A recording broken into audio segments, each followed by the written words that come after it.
Olá, meu querido irmão e minha querida irmã internauta. Neste momento, vocês assistirão a uma maravilhosa ministração da Palavra de Deus, completamente baseada nas Escrituras Sagradas. Uma palavra que visa a edificação do corpo de Cristo, que visa ao aumento de nossa fé, a edificação da nossa fé, a todos nós que amamos a Deus e que aguardamos pela sua segunda vinda. Você que deseja compreender da palavra de Deus, ser edificado, santificado, curado e liberto, neste momento pegue a Escritura em suas mãos, nos acompanhe nessa mensagem para a glória de Deus.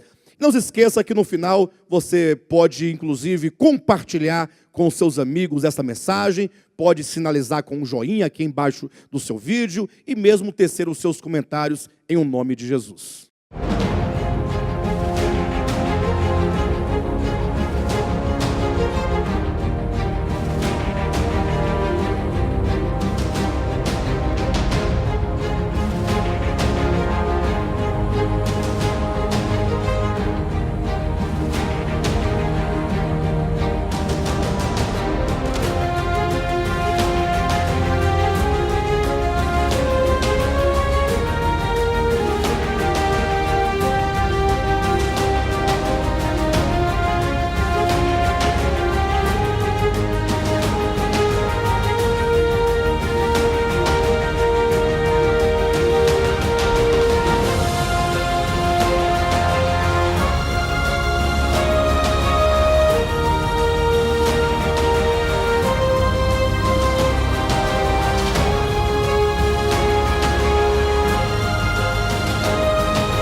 Glória a Deus. Hebreus capítulo 1, versículo 1. Havendo Deus outrora falado muitas vezes e de muitas maneiras aos pais pelos profetas, nesses últimos dias nos falou pelo Filho, a quem constituiu o herdeiro de todas as coisas, pelo qual também fez o universo. Ele é o resplendor da glória e a expressão exata do seu ser, sustentando todas as coisas pela palavra do seu poder. Depois de ter feito a purificação dos pecados, assentou-se à direita da majestade nas alturas, tendo se tornado tão superior aos anjos, quanto herdou mais excelente nome do que eles. Agora o capítulo 2, versículo 7. Fizeste-o por um pouco menor que os anjos, de glória e de honra o coroaste, e o constituíste sobre as obras das tuas mãos, todas as coisas sujeitaste debaixo dos seus pés. Ora, desde que lhe sujeitou todas as coisas, nada deixou fora do seu domínio.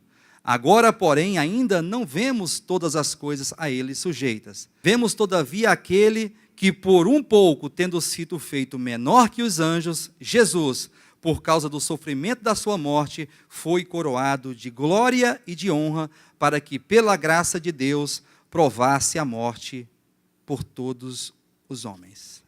Amém?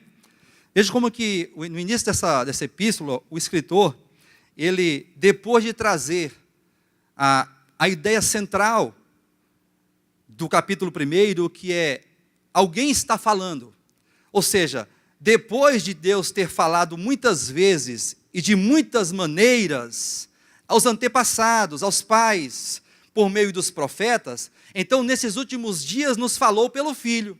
Então a primeira coisa que o escritor diz aqui é que Deus é um Deus que fala, é um Deus que está sempre falando, porque o falar de Deus é um falar que produz resultados.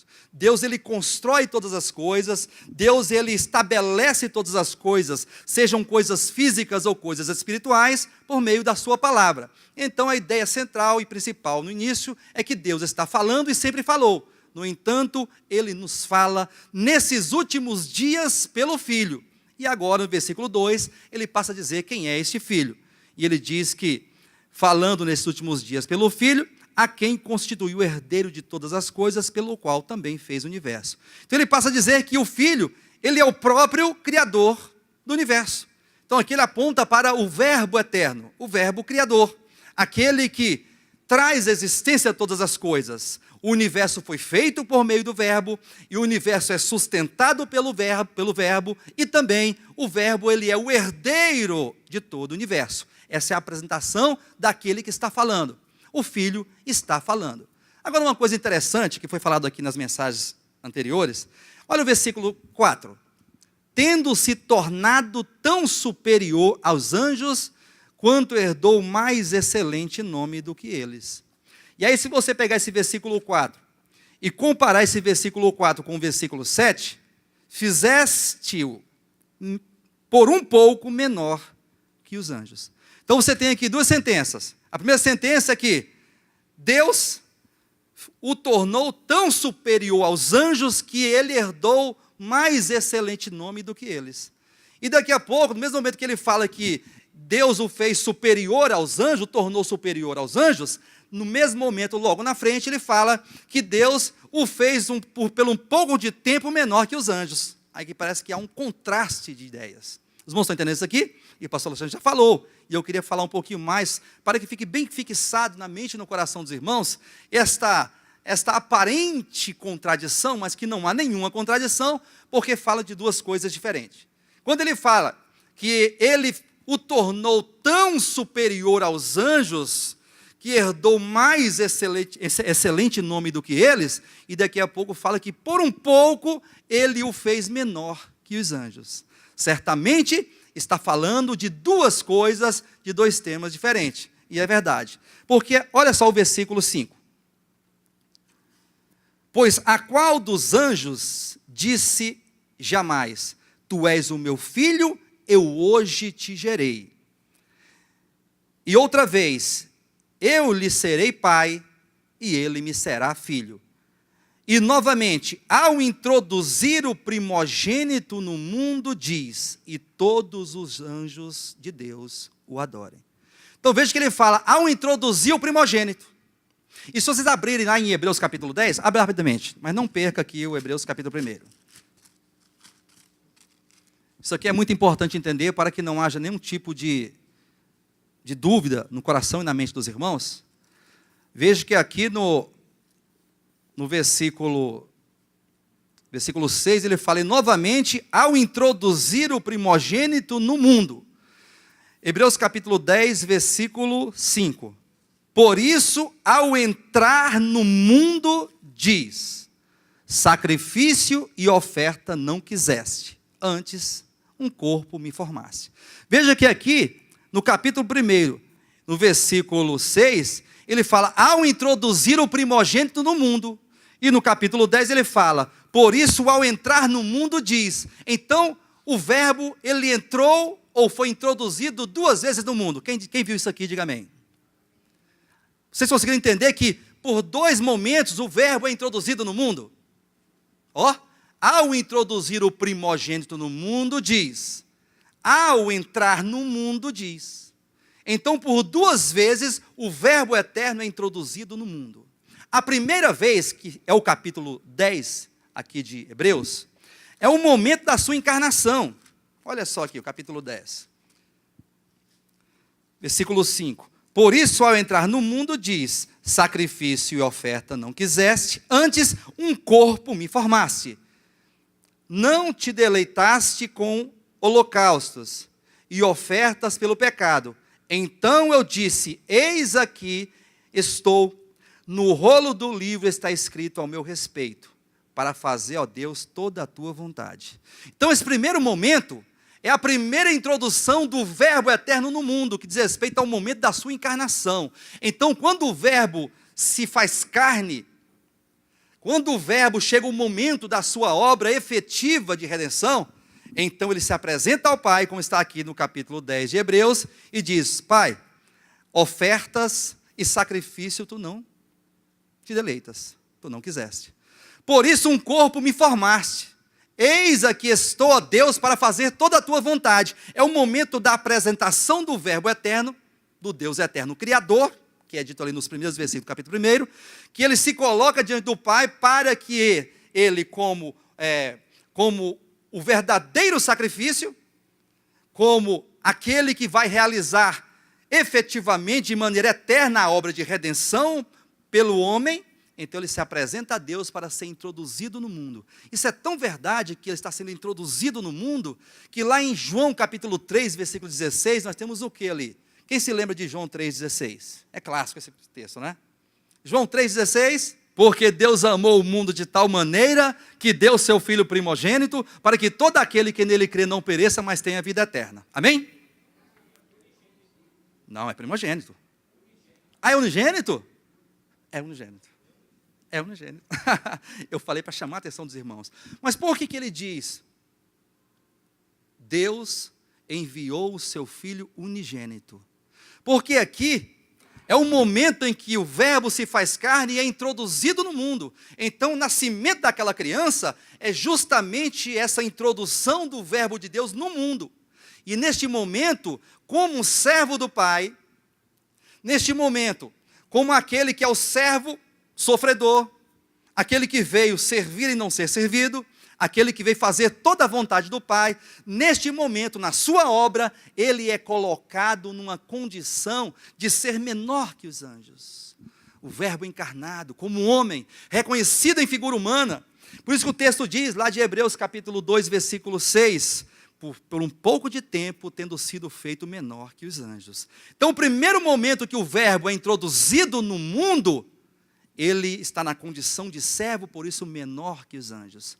Então essa comparação, ou essa colocação do apóstolo, essa paridade que o apóstolo coloca aqui, de Cristo em relação aos anjos, nesse respeito, nesse quesito de os anjos sendo enviados de Deus, como mensageiros de Deus, como aqueles que falaram por Deus, como aqueles que se colocaram como mediador entre Deus e os homens, também agora Deus envia um outro, o seu próprio Filho, como também um mensageiro, como um servo, como aquele que vai mediar entre Deus e entre os homens. Então veja que os anjos são servos, o verbo encarnado, Cristo, é um servo. Os anjos são mensageiros, Cristo é um mensageiro do Pai. Os anjos foram enviados, Cristo também foi enviado. Amém? Então nessa condição de servos, e lá no capítulo 1, versículo 8 diz, os seus companheiros. Então esse termo companheiro, lá do versículo 8 do capítulo 1, já nos traz aqui a ideia de que há uma ideia de companheirismo nesse serviço que os anjos e o próprio verbo encarnado presta a Deus. Os irmãos estão entendendo isso aqui? Então o primeiro momento, ao introduzir o verbo no mundo, é o primeiro momento que ele entra. Hebreus capítulo 10, versículo 5. Ao entrar no mundo diz, eu estou aqui para fazer a tua vontade. Um corpo me formaste. Porque aqueles sacrifícios e aquele sangue derramado, dia após dia, ali o Pai não estava se agradando. Porque não era a vontade do Pai. Não estava o coração do Pai naquele sacrifício dos animais que dia após dia era oferecido pelos pecados. Mas aí ele fala, um corpo me formaste, por isso estou aqui, ó Deus, para fazer toda a tua vontade. Esse é o primeiro momento que o verbo é introduzido no mundo. Só que agora há um segundo momento que o verbo é introduzido no mundo e está lá no capítulo 1, versículo 5. Quando ele diz assim, pois a qual dos anjos disse jamais, tu és o meu filho, eu hoje te gerei. E outra vez, eu lhe serei pai, e ele me será filho. E novamente, ao introduzir o primogênito no mundo. Ao introduzir o primogênito no mundo. Diz, e todos os anjos o adorem. Então esse termo, ao introduzir o primogênito no mundo, e tu és o meu filho, eu hoje te gerei, esse é o momento em que o Filho de Deus, que se encarnou, que viveu vida humana, que entrou em um ministério, efetivamente, ministério ali de falar, esse ministério profético, e pregou por 3 anos e meio, e então foi à cruz, morreu, foi sepultado, passou 3 dias e 3 noites no coração da terra, no Hades. Agora ele ressuscita, no momento da sua ressurreição, aí o primogênito é introduzido no mundo. Veja que lá em João capítulo 3, versículo 16, disse, Deus amou o mundo de tal maneira que deu seu Filho unigênito, é o único Filho. Isso não é encarnação. Mas aí quando é na sua ressurreição, ele já não chama mais de unigênito, ele chama de primogênito, porque é o primeiro de uma série. É o primeiro homem efetivamente filho de Deus.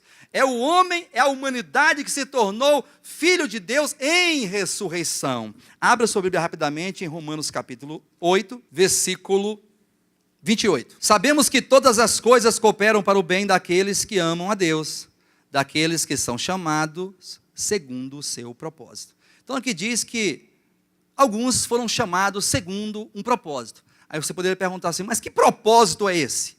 Que propósito é esse para o qual fomos chamados? Aí o versículo 29 vai explicar que propósito é esse, que é o propósito da filiação. Olha o versículo 29. Porquanto aos que de antemão conheceu, também os predestinou para serem conformes à imagem do seu Filho, a fim de que ele, o Filho, seja o primogênito entre muitos irmãos. Amém? Então o propósito de Deus é o propósito da filiação. E dentro do propósito da filiação, vai ter o primeiro filho, o segundo, o terceiro, o quarto, o quinto, o sexto, né? E todos aqueles que foram chamados segundo o propósito. Então vejam como que por duas vezes o verbo ele é introduzido no mundo, por ocasião da encarnação e por ocasião da ressurreição. Então, na primeira vez, a criança sai do útero da sua mãe, o ser humaninho ali pequenininho, né? E da segunda vez, ele sai daquela sepultura, daquele túmulo, como uma figura, né, de um útero, nos sentidos espirituais, que dali, ao ser rolada aquela pedra, sai dali um novo homem, uma nova humanidade. Então, por duas vezes, ele foi introduzido no mundo. De modo que na primeira vez, devido ao seu serviço, e por causa do serviço prestado, porque veio servir e não ser servido, veio dar a sua vida pelos pecadores, por aqueles que eram inimigos, veio sofrer, veio perder, e veio cumprir toda a vontade do Pai, nessa qualidade de servo, nessa qualidade daquele que faz a vontade do Pai. Ele foi colocado numa condição de menor que os anjos, por um pouco, porque foi por um pouco de tempo, foi um período pequeno do seu ministério, de modo que, ao introduzir o primogênito no mundo, o Senhor falou que todos os anjos devessem adorá-lo. Porque agora ele diz, Deus, o teu trono permanece para sempre. Assenta-te à minha direita, até que eu coloque todos os inimigos por estrado dos teus pés. Então são momentos e fases desta obra do verbo. Então veja como que dentro do propósito de Deus, o propósito eterno, na economia de Deus, o projeto do verbo se fazer carne e redimir este mundo, e redimir o homem, e reconciliar com Deus todas as coisas, tanto as dos céus como as da terra. Isso é um projeto de Deus que incluía a primeira entrada do verbo no mundo, sua encarnação, sendo feito menor que anjos, sendo considerado menor. E há quem dissesse lá no Salmo 22 que ele estava na cruz como um verme, como aquele menor que todos, até menor que o homem, porque serviu o homem, porque deu a vida pelo homem, por aqueles que eram inimigos. Olha a condição do Cristo de Deus. Mas logo em seguida, ao ser ressuscitado, disse a Bíblia e diz a Escritura que ele foi introduzido no mundo como o Senhor dos céus e da terra, como aquele que recebeu toda a autoridade nos céus e na terra. E agora, ao ser introduzido no céu, ao entrar no céu, ele se assenta à direita da majestade e está agora subjugando todos os seus inimigos.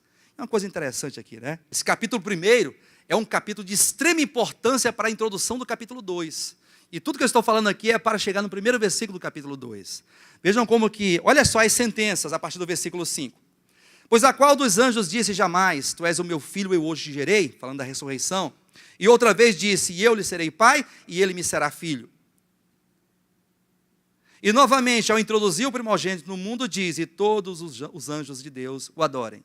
E ainda, quanto aos anjos diz, aquele que a seus anjos faz ventos, e aos seus ministros labaredas de fogo. Falando da transitoriedade dos anjos. E agora acerca do Filho ele diz, versículo 8, o teu trono, ó Deus, é para todo sempre, sempre, falando da eternidade do Filho de Deus em ressurreição. E cetro de equidade é o cetro do teu reino. Amaste a justiça e odiaste a iniquidade. Por isso, ó Deus, o teu Deus te ungiu com um óleo de alegria, como a nenhum outro dos teus companheiros. Olha só, coisa interessante. E ainda, no versículo 10. No princípio, Senhor, lançaste os fundamentos da terra. Isso aqui é uma palavra referente ao Cristo de Deus em ressurreição. E os céus são obras das tuas mãos. Eles perecerão, tu, porém, permaneces sim. Todos eles envelhecerão, qual veste, também qual manto os enrolarás, e como vestes serão igualmente mudados. Tu, porém, és o mesmo, e os teus anos jamais terão fim. Ora, a qual dos anjos jamais disse: assenta-te à minha direita, até que eu ponha todos os teus inimigos por estrados dos teus pés? Não são todos eles espíritos ministradores enviados para serviço a favor dos que hão de herdar a salvação? Então aqui o apóstolo, esse primeiro momento do capítulo, esse primeiro capítulo da epístola aos Hebreus, é um capítulo que faz esse tratado, que ele apresenta quem é o Filho, ele apresenta quem é esse que desceu e se fez carne. Ele é Deus. Esse aqui é aquele por causa e por quem todas as coisas existem. Ele fez o universo, ele é a palavra criadora, como o próprio Hebreus capítulo 11, versículo 2 diz que pela fé entendemos nós que foi o universo feito pela palavra de Deus. Olha só, então ele apresenta o Cristo de Deus como aquele que é o criador do universo. Olha só, vai entendendo isso aqui comigo. No princípio, havendo Deus outrora falado muitas vezes e de muitas maneiras aos pais pelos profetas, ele falou pelos profetas, ele também falou por anjos, mas nesses últimos dias nos falou pelo Filho. Aí ele começa agora a apresentar o Filho. É aquele que fez o universo, é aquele que existe eternamente, é aquele que no princípio era, é aquele que no princípio já existia, ele não foi criado, mas ele criou todas as coisas, e sem ele nada do que foi feito se fez. Ele é o Criador. Diga amém. Diga, o Verbo é o Criador. Ele é o Senhor, e ele não somente é o Criador, mas é o mantenedor de todo o universo, de todo esse cosmo, toda essa harmonia, toda essa sincronia perfeita, orgânica das coisas, tudo no seu lugar, na sua órbita. Ele é o mantenedor, ele mantém todas as coisas pela palavra do seu poder. E não somente é o Criador e o mantenedor de todas as coisas, mas também é o herdeiro de tudo isso. É o herdeiro de todas as coisas, porque tudo foi feito por meio dele, foi feito nele e para ele. Amém? Ele é o Senhor. Então quem está falando nos últimos dias é o Criador. Não se esqueça disso. Não são profetas, não são homens comuns, não são anjos, não são apenas pastores, ou apóstolos, ou evangelistas, ou mestres, não. Quem fala é o Filho. Quem fala é Deus. Deus está falando. E é interessante quando você pensa nessa questão do Deus falando, do Criador falando, lá em João Evangelho, capítulo 1, versículo 1, nos é dito assim, no princípio era o Verbo estava com Deus, e o Verbo era Deus. E essa palavra verbo aqui, de acordo com o grego, diz respeito a logos, é palavra, ou razão.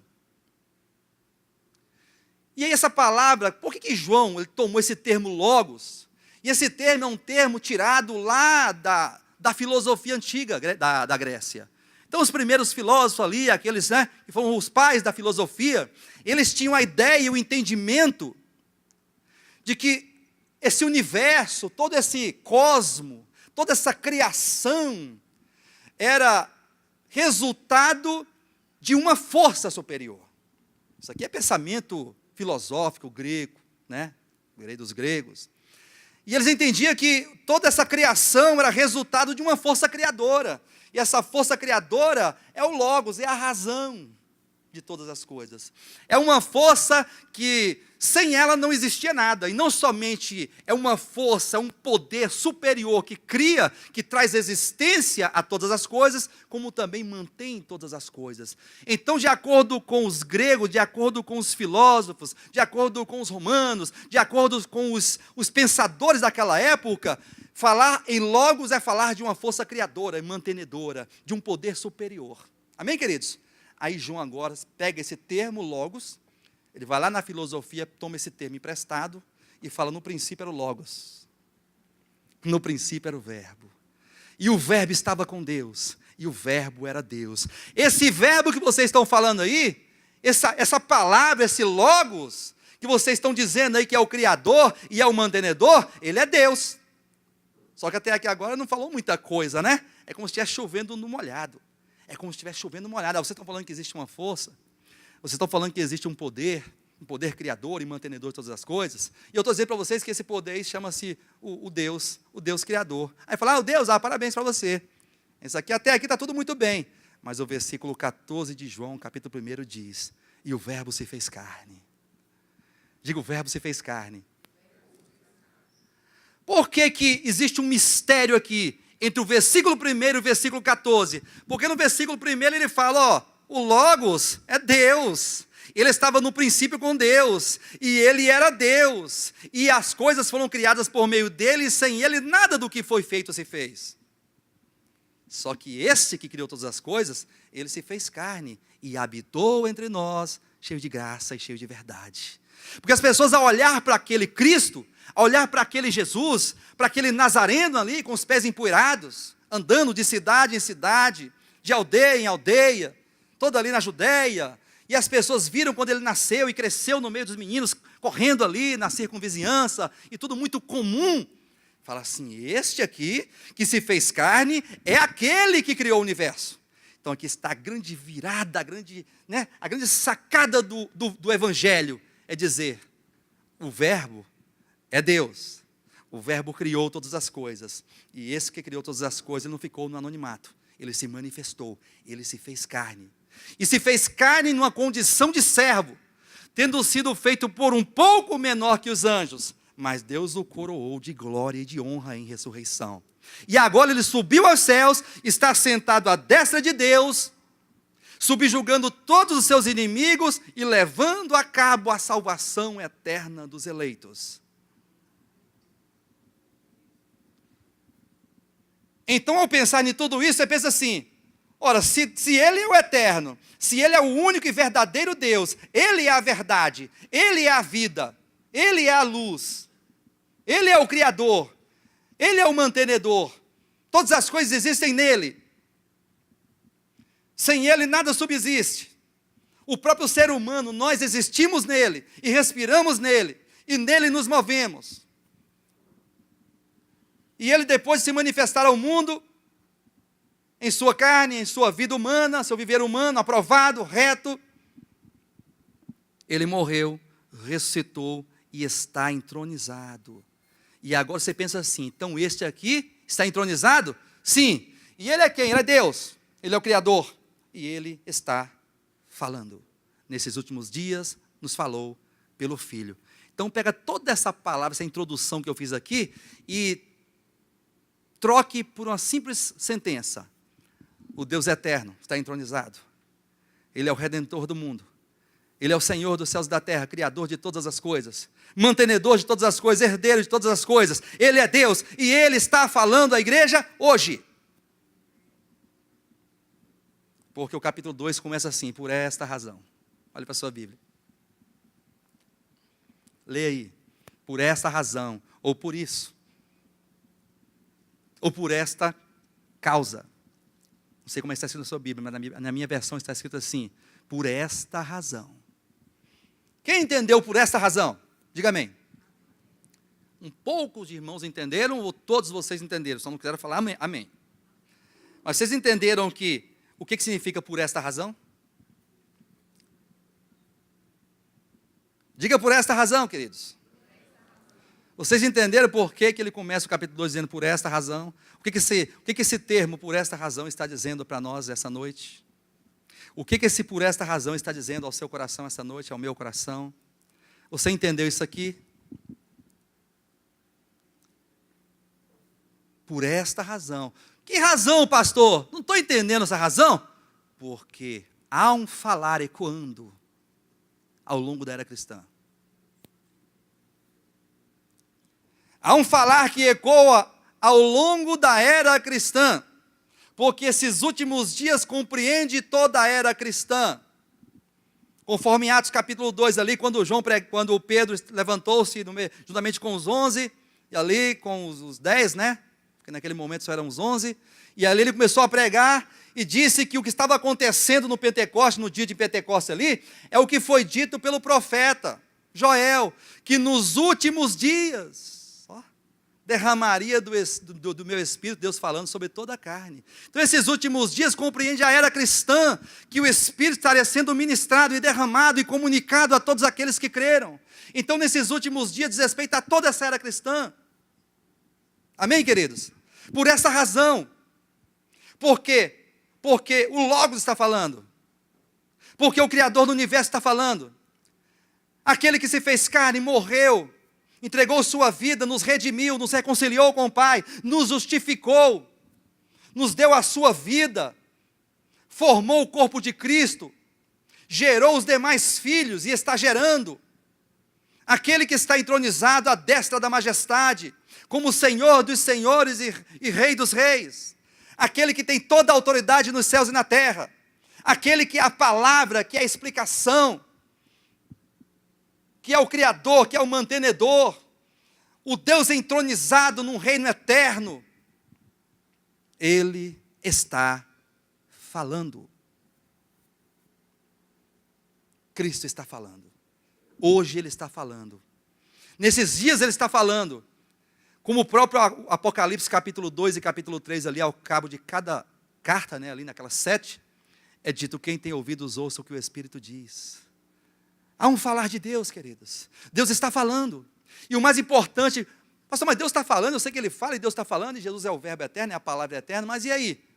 É aí porque não existe criação sem a palavra. Não há existência sem a palavra. A palavra é quem cria. A palavra é que traz existência às coisas que não existem. O universo foi formado pela palavra de Deus. Então podemos entender que a primeira criação, ou digamos, a velha criação, as coisas visíveis, os multiversos, os mundos, as coisas visíveis e as invisíveis, quer principado, quer potestades, quer tronos ou soberanias, tudo foi criado pela palavra de Deus. Então olha para esse detalhe aqui. Tudo foi criado pela palavra de Deus. Amém? A antiga criação, a velha criação, formado pela palavra de Deus. Mas e se tratando da nova criação? A nova criação ela é formada por quê? Qual é a substância? A nova criação, o que é a nova criação, pastor? Você, eu, nós, todos os que creram.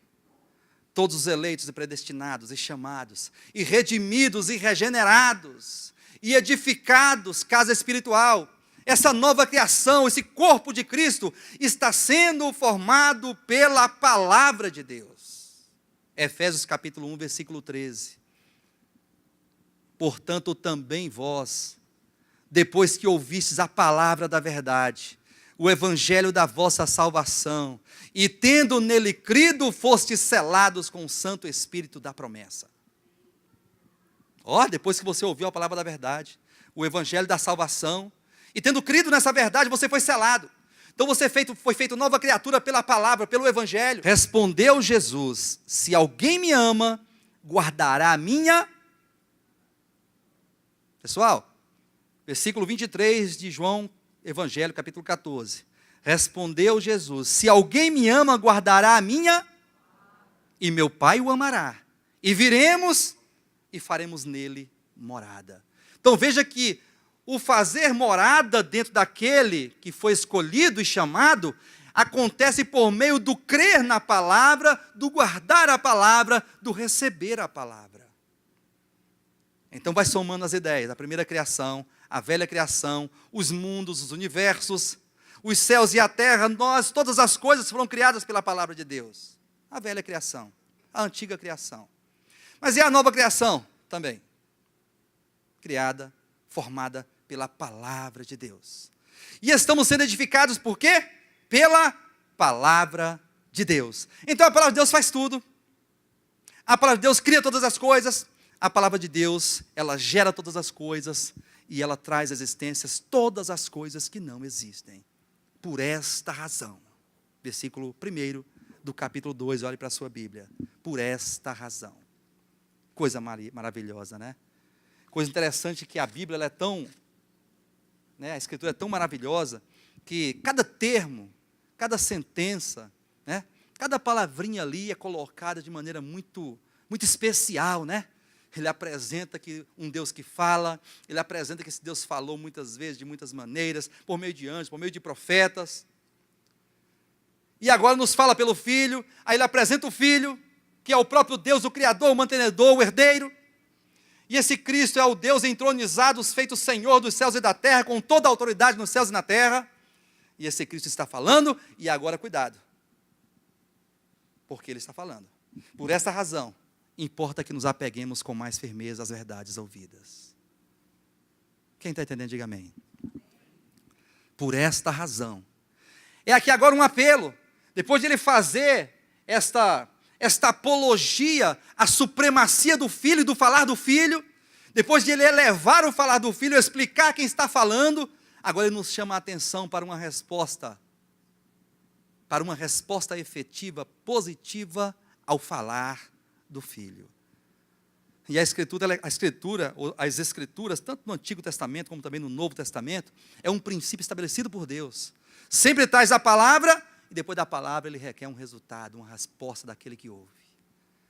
Os profetas falaram, a lei falou, Moisés falou, e depois sempre era pedido uma resposta, arrependimento, uma atenção para aquele que está falando, uma resposta positiva diante do falar de Deus. Queridos, isso é uma coisa tão séria, isso é uma coisa tão séria para cada um de nós que somos cristãos, que cremos em Jesus Cristo, que cremos na palavra de Deus, no Evangelho, na doutrina do Novo Testamento. Isso é algo tão sério, porque o que acontece é que hoje em dia tem muitos cristãos, né? Ou pelo menos os templos estão lotados. As igrejas, né? Falando nos moldes comuns, como se entende, os templos, as catedrais, né? Os estádios, estão lotados de pessoas. E as pessoas, elas são conduzidas por muitas pregações, muitas palavras ministradas, muitos sermões. E as pessoas são dirigidas pela palavra, até porque a palavra sempre foi instrumento de domínio, de condução, de ensino, de educação. Porque o homem, ele é orgânico. O ser humano é orgânico, o ser humano não é uma máquina. O ser humano não é um robô, o ser humano não é um computador que você liga, desliga, aumenta o volume, abaixa o volume, muda de canal, não. O ser humano é vivo, é orgânico, é mente, é consciência, é percepção das coisas, é discernimento. O ser humano ele é construído no mundo, e o mundo constrói o ser humano, e o mundo faz do ser humano um ser existencial, que tem mente, que pensa, que decide. Os irmãos estão entendendo? O homem é orgânico nesse sentido. E agora vem um tal de um evangelho fabricado pelos homens, baseado em coisas, baseado em comportamentos, baseado naquilo que pode comer e não pode comer, que pode beber e não pode beber, naquilo que pode vestir ou deve vestir, aquilo que não pode vestir, aonde você pode andar, onde você não pode ir, o que você tem que fazer, o que você não tem que fazer. Então, um evangelho manufaturado, criado, inventado, formado pelos homens e pela mente caída dos homens. E as pessoas, multidões, estão sendo levadas por uma palavra, por um evangelho barato. E veja que efeito esse evangelho tem feito na mente dos cristãos, dos nossos irmãos.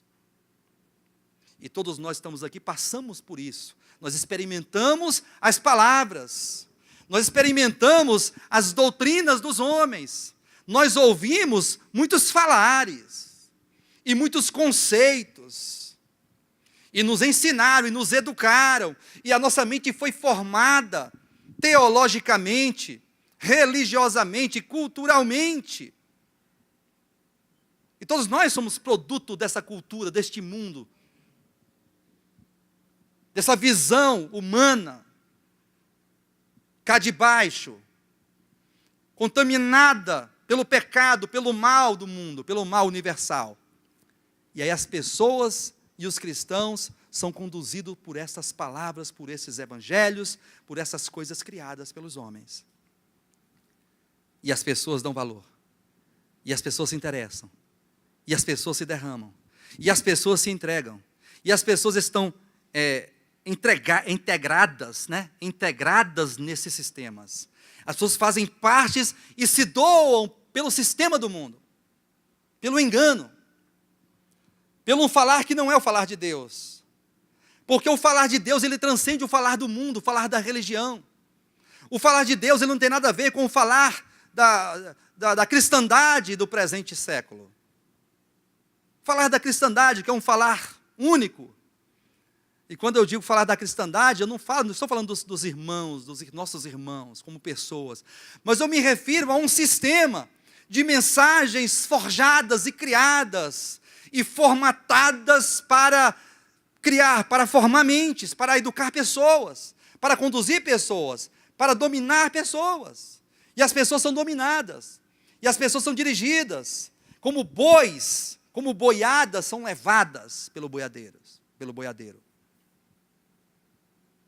Todas indo conforme o curso deste mundo, conforme o Espírito que atua nos filhos da desobediência, conforme os padrões e princípios deste século, conforme as leis deste século, que é uma lei totalmente antagônica às leis de Deus, ao Espírito de Cristo e ao Espírito do Reino de Deus.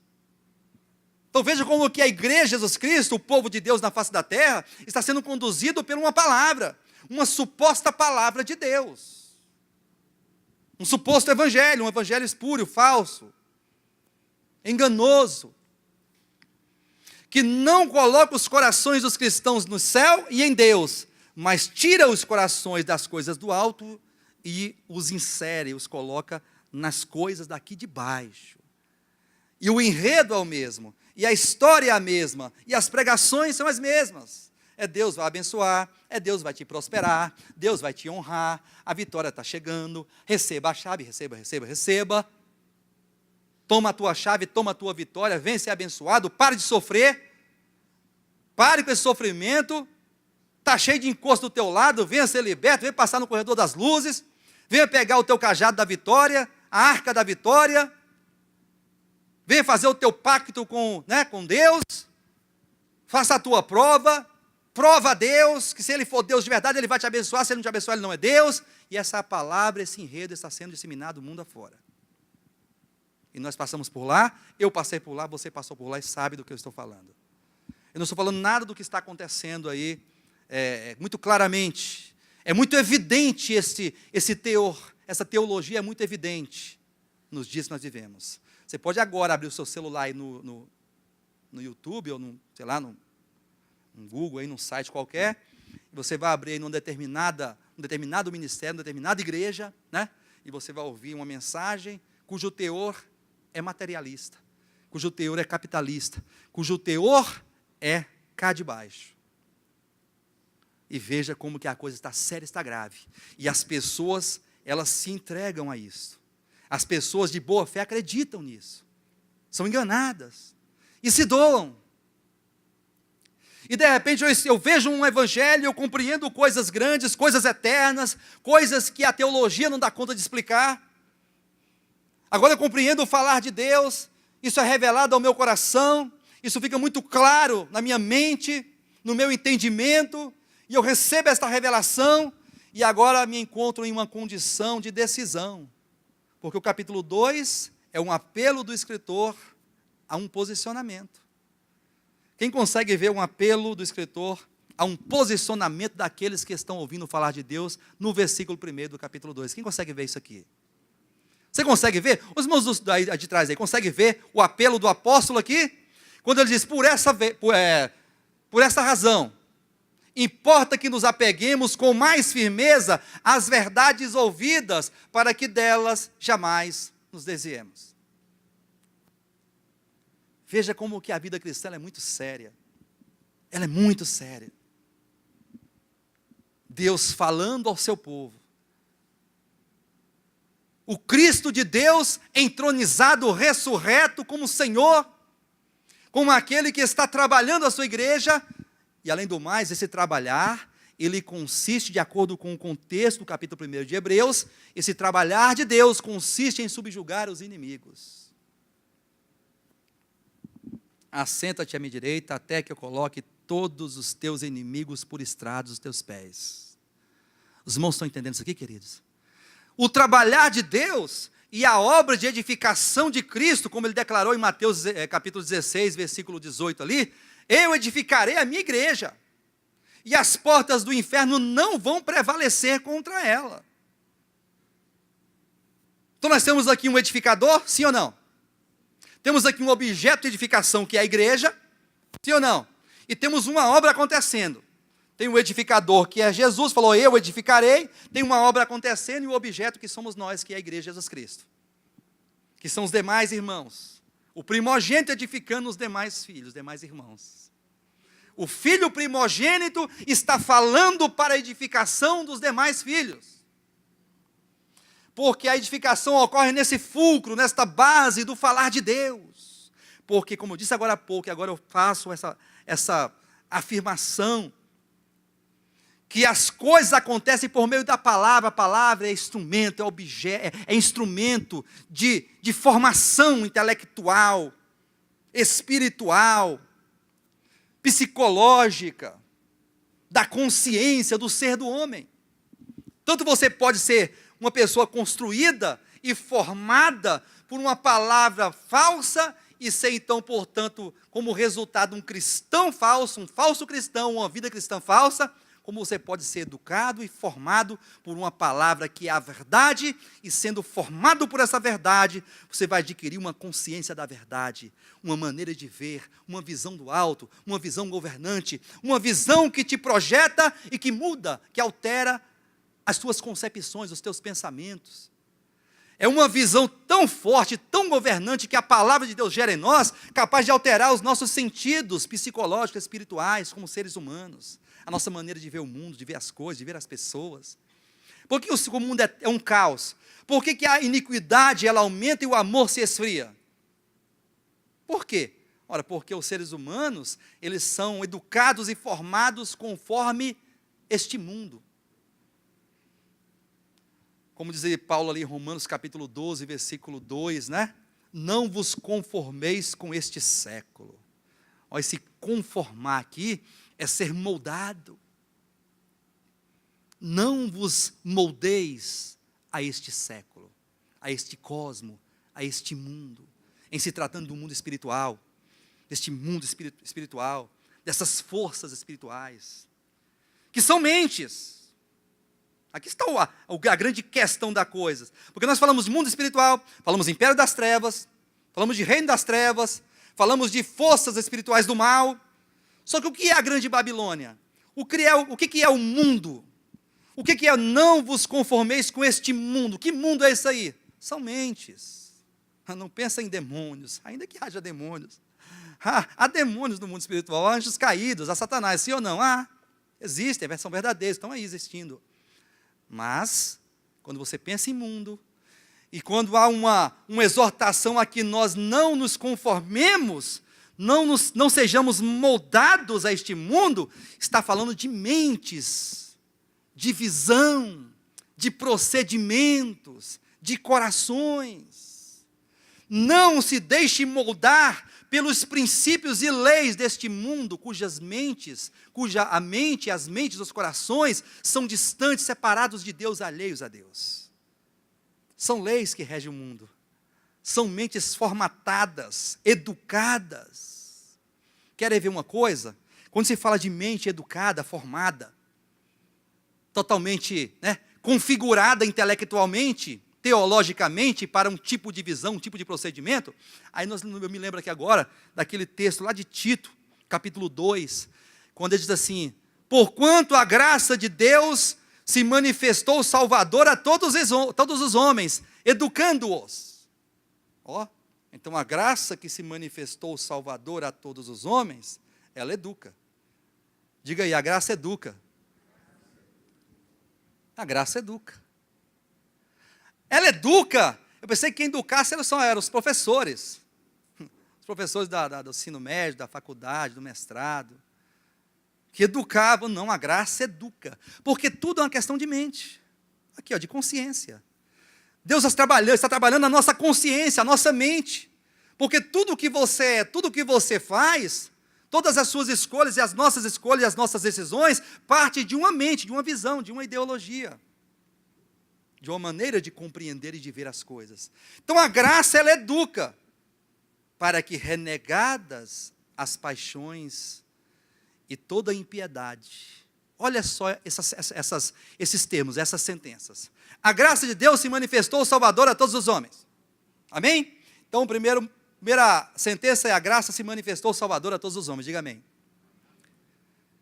E essa graça, ela educa, educando-nos. A graça educa. Segunda sentença. Terceira sentença: para que, renegadas as paixões e as impiedades, vivamos no presente século, justa, sensata e piedosamente. Veja como que a palavra é colocada de maneira progressiva. E sempre nos chama a uma reação. E sempre nos chama a um comportamento. E sempre nos convida a uma decisão. A um posicionamento frente ao falar daquele que está falando. A graça está nos educando. E essa educação é uma formação intelectual. Da mente. Da consciência. Para que, renegadas as paixões e a impiedade. O que é renegado? Rejeitado, repudiado, odiado.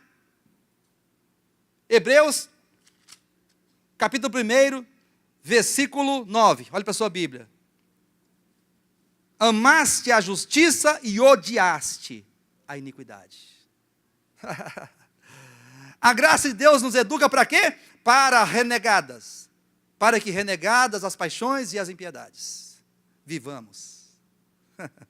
Veja como que o Evangelho é tão maravilhoso, e é tão prático, e é tão acessível, e é tão claro no que diz respeito a nos convidar a perceber uma responsabilidade que está diante de nós, e que deve ser observada, e que deve ser atendida. Deve ser atendida. Porque essa graça está nos educando, gerando em nós uma nova consciência, uma nova maneira de ver as coisas, uma consciência de Deus, uma consciência de nós mesmos, uma consciência da criação de Deus, uma consciência das pessoas, dos animais, dos seres criados por Deus, da verdade de Deus, para que renegadas as paixões. Então aqui está a chamada de responsabilidade, a chamada de posicionamento, porque uma vez educados pela verdade, que é a graça, que é o próprio Cristo de Deus, e a sua obra, por esse Espírito da verdade, devemos repudiar as paixões e as impiedades, porque o Espírito de Cristo faz isso, porque a graça, o Cristo de Deus, o Logos encarnado, que viveu vida nessa terra, como homem, reconhecido em figura humana, ele foi aquele homem que ele amou a justiça e odiou a iniquidade. Queridos, só existe duas vertentes espirituais no universo. Existe o amor e o ódio. Existe o bem e o mal. Só existe a luz e as trevas. Só existe a piedade e a impiedade. E nós estaremos em uma delas. Nós estaremos em uma delas, inevitavelmente. Ou seremos servos da justiça, ou seremos servos do pecado. E essa escolha está sempre diante de nós. Porque quando o apóstolo diz lá em Hebreus capítulo 2, por esta razão, importa que nos apeguemos com mais firmeza às verdades ouvidas para que delas jamais nos desviemos, isso é porque o perigo de se desviar, de se apostatar, de dar as costas a ela como uma grande multidão em massa esmagadora está fazendo hoje, é muito real. Essa possibilidade é muito real, de dar as costas à verdade, de desprezar a verdade, de desprezar o falar daquele que está falando. Por isso o convite é que nós nos apeguemos com mais firmeza. Vida cristã, ela consiste em poucas coisas. O problema é que estabeleceram um tipo de vida cristã aí, baseado em muitas coisas, né? Aí você tem que jejuar não sei quantos dias, tem que fazer campanhas, aí você tem que fazer as suas orações, ir para o monte, fazer as suas vigílias, e os seus votos, e as suas campanhas, e esse trabalho todo, e fazer a obra, e tem um tal de fazer a obra, e vamos fazer a obra, e esse fazer, esquece daquilo que Deus quer fazer.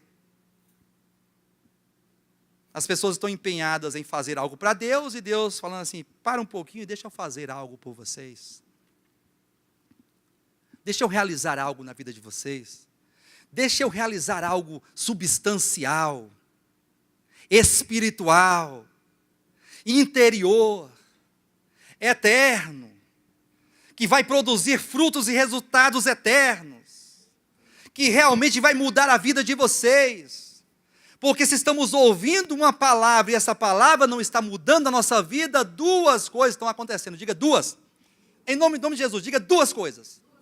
Então, se nós estamos ouvindo uma palavra, vou colocar uma palavra, tá? Não estou falando a palavra, não, estou falando uma palavra. Se você ouve uma palavra, vamos colocar você, nós, os cristãos, todos os cristãos juntos numa panela só, num saco de batata só. Então, todos os cristãos ouvem uma palavra.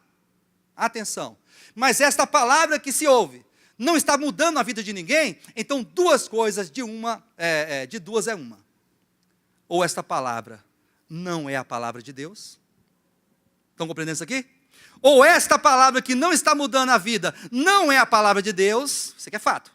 Ou é a palavra de Deus, mas não está sendo recebida, mas não está sendo acolhida, mas não está sendo apegada, recebida com firmeza, com diligência, com fé, com disposição, com decisão.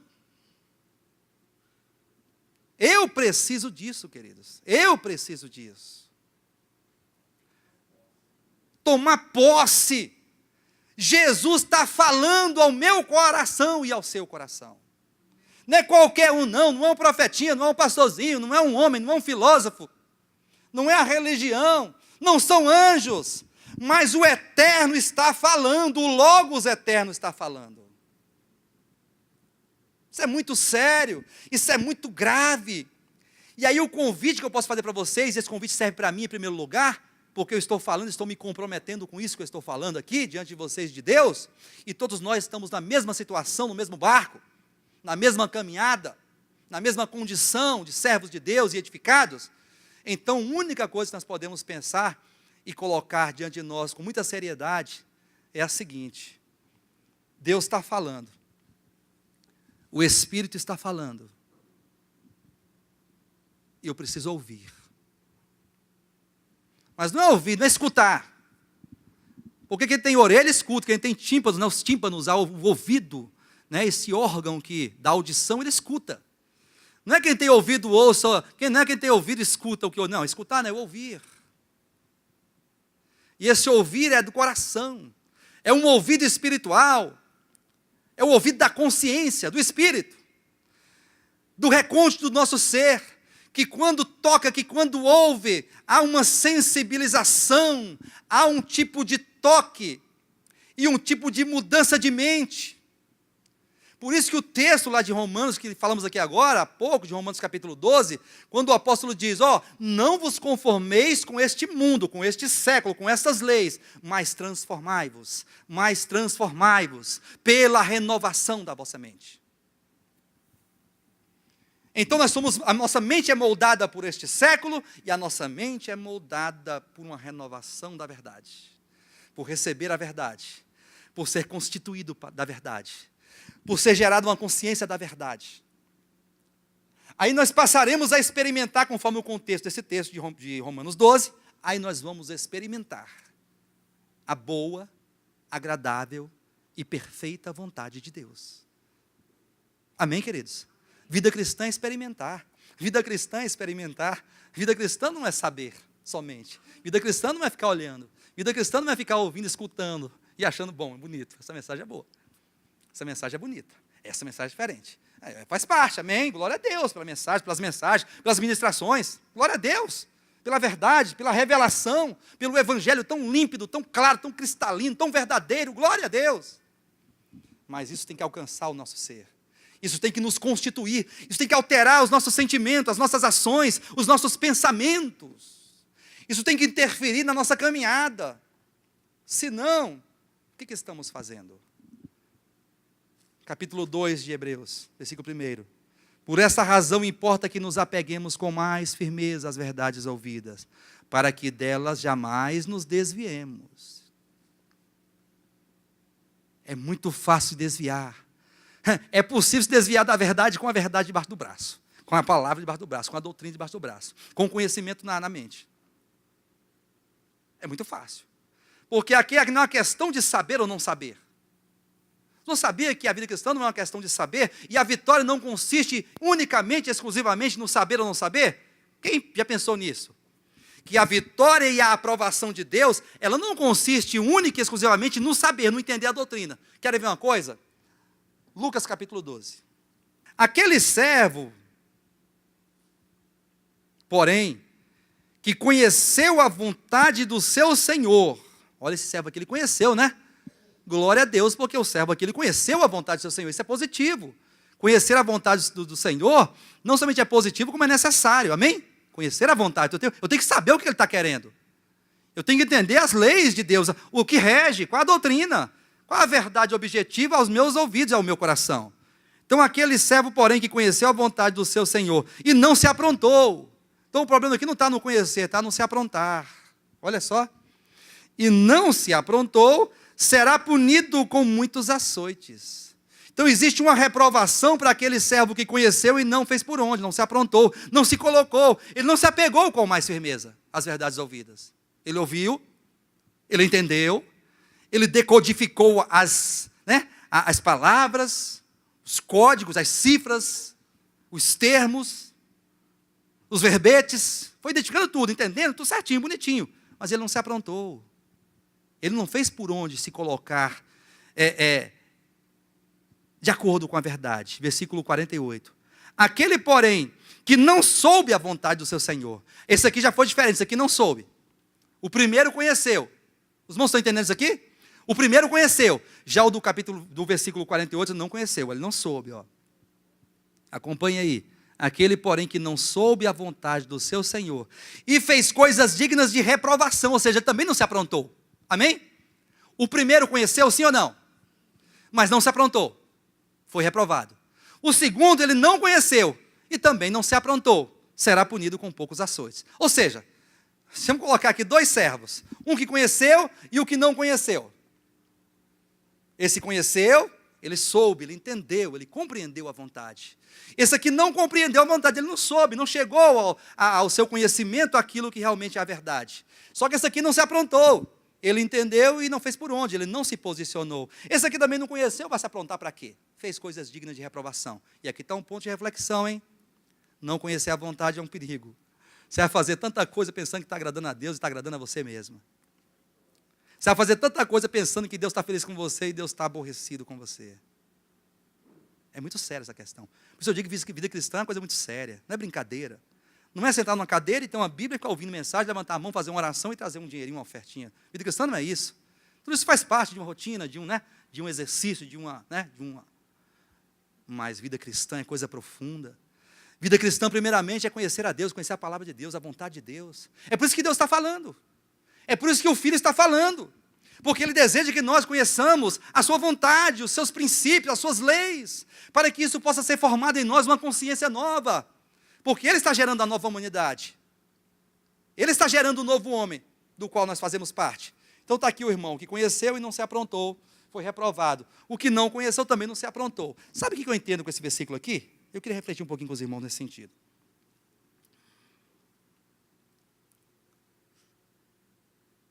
A questão aqui não é o conhecer.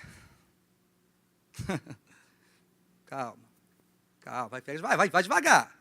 Vai pensando, o pastor Fernando disse que não tem que conhecer nada. Pelo contrário, eu estou ratificando, estou reafirmando que não há vida cristã se você não conhecer a vontade de Deus. É por isso que o Filho está falando. É por isso que o Espírito está falando, amém? Não há vida cristã verdadeira sem a verdade. Essa doutrina objetiva, aqui positivada, escrita, explicada, revelada. Ponto. Agora, quando Jesus fala que teve um que conheceu e não se aprontou, e teve outro que não conheceu e não se aprontou, para mim o que está em evidência aqui é o se aprontar.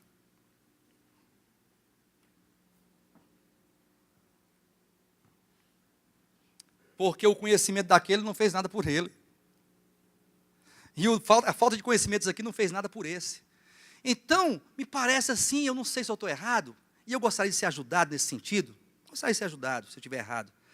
Que a possibilidade de não conhecer efetivamente a doutrina e se aprontar. E a possibilidade de conhecer a doutrina e se aprontar. Porque se ambos, o que conheceu e o que não conheceu, foi reprovado, então se esse não tivesse conhecido, e esse que tivesse conhecido, e ambos tivessem colocado, se aproximado de Deus, coração, porque vida cristã é coração. Vida cristã é fé. E o que eu não estou defendendo a ideologia e o pensamento de que de qualquer maneira você vai servir a Deus, Deus vai se agradar, não. De qualquer maneira você vai fazer qualquer coisa, Deus vai achar bom e vai te aplaudir, vai te louvar, não. Não estou dizendo isso aqui, não. Eu estou dizendo que as coisas são muito diferentes daquilo que nós pensamos. Pode ser o caso que o pastor Fernando, naquele grande dia, seja um baita de um reprovado. Por quê? Porque eu estou aqui ensinando, pregando, dando estudo bíblico, eu tenho garantia? Eu tenho garantia de aprovação? E aquela irmãzinha lá, ó? E aquela irmãzinha lá, que não sabe o que eu sei, mas ama, mas acolhe, mas recebe, mas socorre, mas abraça, mas perdoa. E agora, como é que vai ser o pastor Fernando, que sabe muito da doutrina e não se aprontou? Ela não sabia do que eu sei, mas fez coisas dignas de aprovação. Vamos pensar nisso, queridos. Porque senão eu vou estabelecer aqui agora uma preposição e vocês pensem se é certo ou se é errado. Aqui agora eu não estou afirmando, eu estou fazendo uma consideração, estou conjecturando neste momento. Quem está preparado aí para a conjectura? Preparado? Então eu vou conjecturar aqui agora. Se for o contrário do que eu acabei de dizer aqui agora,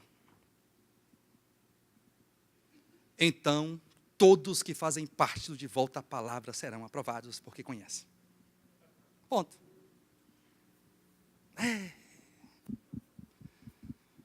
Istvan, faz parte de Volta à Palavra?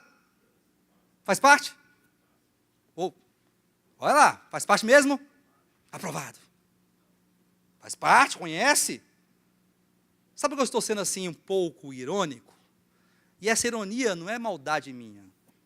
Mas eu estou levando a todos nós a um pensamento, a uma reflexão profunda, de que Deus ele não pensa igual eu penso, não.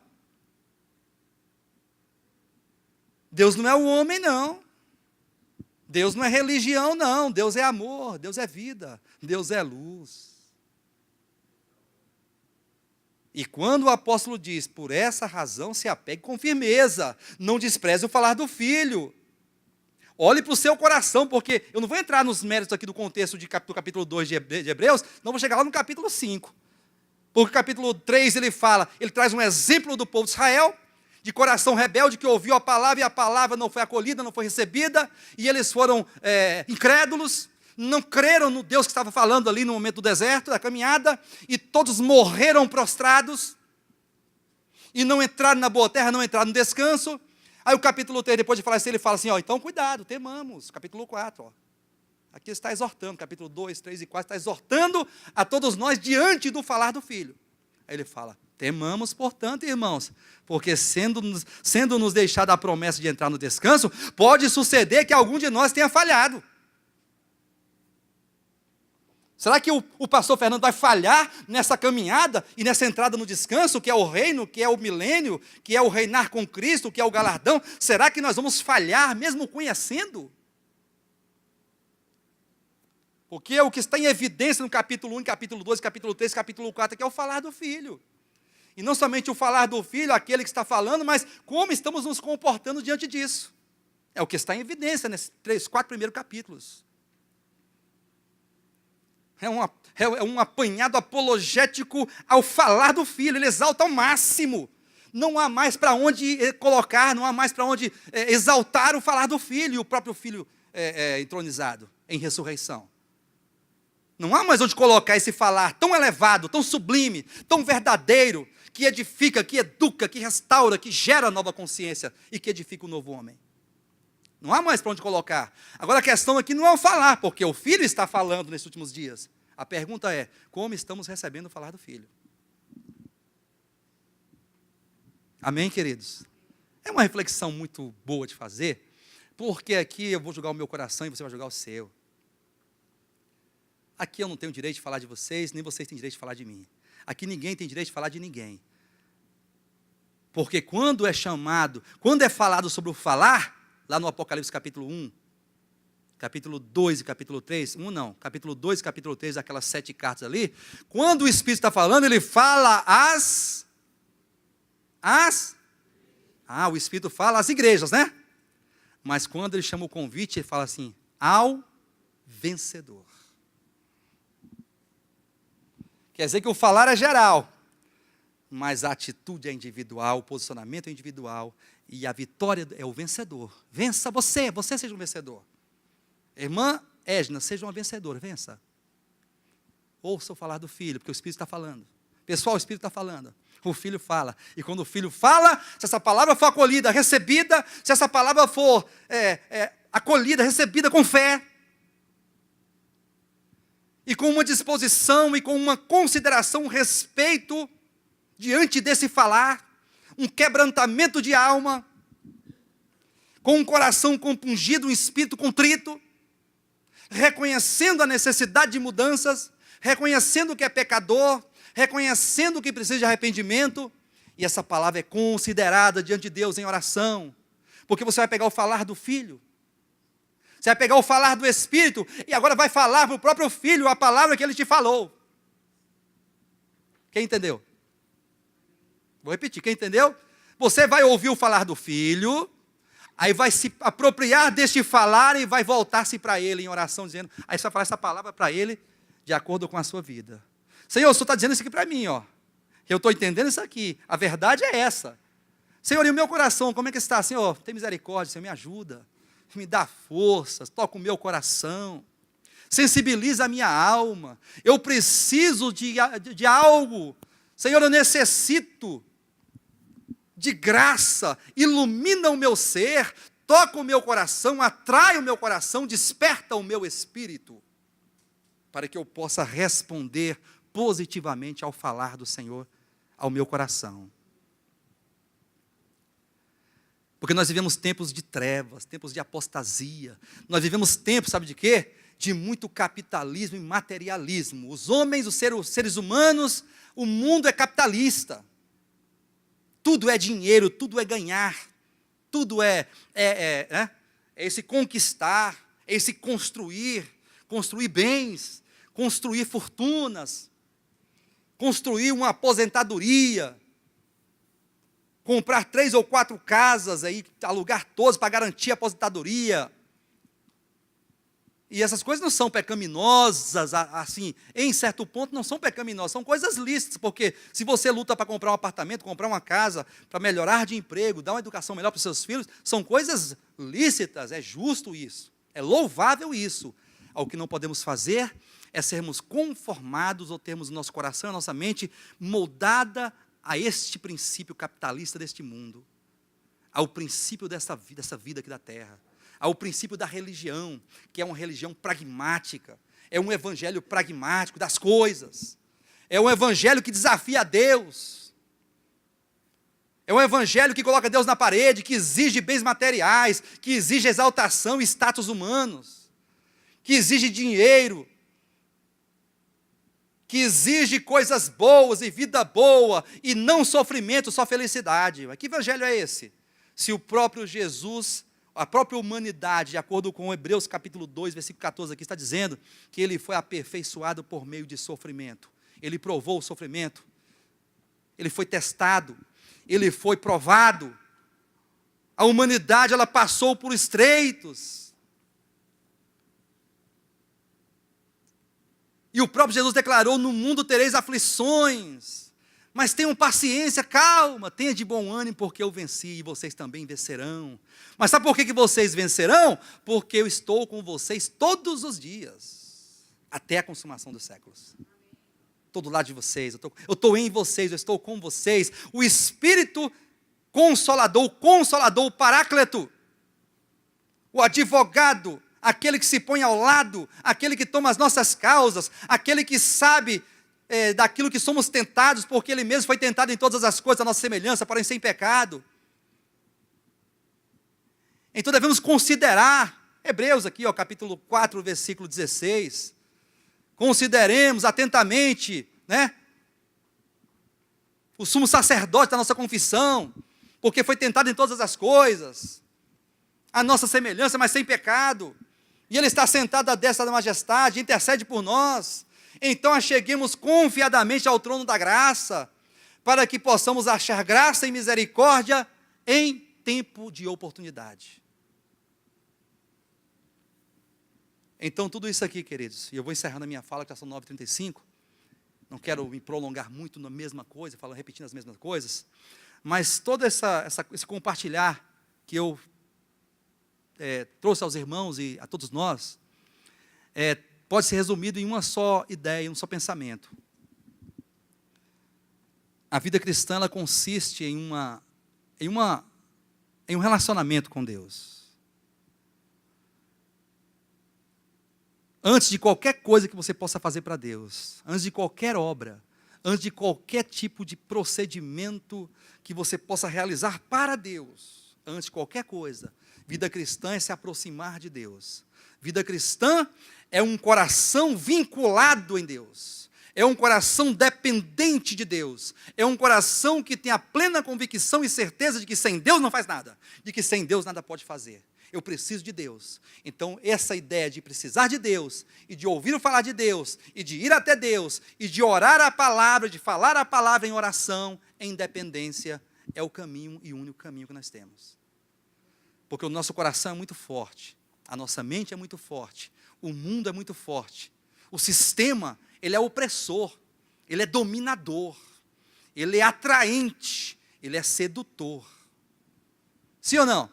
O mundo não é sedutor, não? A coisa é sedutora ao mundo. O príncipe deste mundo, ele é o sedutor de todo mundo, é sedutor dos homens, está lá em Apocalipse capítulo 12. E foi, aprisionado o diabo, o sedutor de todo mundo. E ele foi preso 1000 anos para que não mais seduzisse as nações. E quando se completou os 1000 anos, é necessário que ele seja solto para seduzir as nações. Então ele é o sedutor. Assim como ele seduziu Eva com a sua astúcia, pode ser o caso que a nossa mente esteja sendo seduzida hoje, sendo corrompida. E nós estejamos nos apartando da simplicidade e pureza devidas a Cristo. Então, qual é a reflexão de hoje? Você que está em casa, você que está acompanhando pela internet, nós estamos aqui. Começar a refletir um pouquinho sobre a vida espiritual. E começar a investir um pouco mais na vida espiritual. Começar a voltar o coração para as coisas de Deus. Começar a gastar tempo refletindo, reflita. Uma palavra dessa, um texto, as mensagens, os estudos, as ministrações de domingo. Começar a considerar diante de Deus, e em oração, com toda sinceridade, depositar a sua confiança em Deus e a sua dependência de Deus. E falar: Senhor, faz de mim um discípulo. Senhor, me levanta como testemunha. Senhor, ganha o meu coração. Dá-me força para caminhar. Toca o meu ser. Desperta-me. Desperta a tua igreja. Desperta o pastor Fernando. Desperta os irmãos. Desperta as famílias. Desperta os nossos jovens, os nossos adolescentes. Desperta o teu povo, ó Deus, porque nós estamos com os corações obscurecidos pelo sistema, pelo engano do pecado, por esta vida, pelos prazeres. Somos todos os dias bombardeados por uma sedução e por uma atração desse sistema, deste mundo. Porque eu vou falar uma coisa para vocês aqui: a vida é boa demais, queridos. Essa vida é boa. Se você tem saúde, se você tem uma condiçãozinha mais ou menos, você tem muitas possibilidades e oportunidades e condições de desfrutar do melhor desta vida. Amém? Você tem condições para isso. Só que você não pode deixar se levar. Não vos conformeis com este mundo. Não se deixe moldar. Não se deixe levar pelo curso deste mundo. Olhe para as coisas do alto. Buscai as coisas do alto, onde Cristo vive assentado à direita de Deus. Pensai nas coisas do alto. Buscai em primeiro lugar o reino de Deus e a sua justiça. Isso é se apegar com mais firmeza às verdades ouvidas. Isso é se apegar. Porque o Filho está falando. Amém? Quem tem ouvido, ouça o que o Espírito diz. Muito bem, queridos, vocês acabaram de assistir a esta ministração maravilhosa. Eu tenho certeza que ela tocou o seu coração, que ela de fato lhe ajudou na sua fé, porque essas mensagens visam de fato a edificação do corpo de Cristo. Por isso eu quero te convidar neste momento a que você compartilhe com outros esta mensagem, compartilhe no Facebook, nas redes sociais, teça aqui embaixo os seus comentários, para que essa palavra se multiplique e se propague para tantas outras pessoas que ainda não a ouviram e não a conhecem. Inclusive, eu quero estender aqui o meu convite para você que mora aqui no Distrito Federal, para estar conosco em uma de nossas reuniões aqui na QI 4, lote 23, em Taguatinga Norte.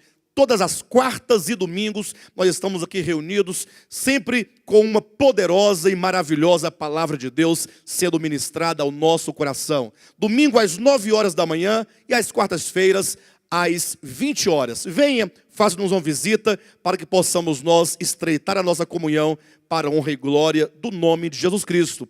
Há também a nossa igreja em Guarulhos, São Paulo, a nossa igreja em Planaltina, Distrito Federal, e também a nossa igreja em Goiânia. Consultando o nosso site, devoltapalavra.com, vocês terão acesso aos endereços, aos dias de cultos e mesmo os contatos com os respectivos pastores para a glória de Deus. Vamos juntos lutar pela fé cristã, pela fé do Evangelho, para a glória de Deus. Amém.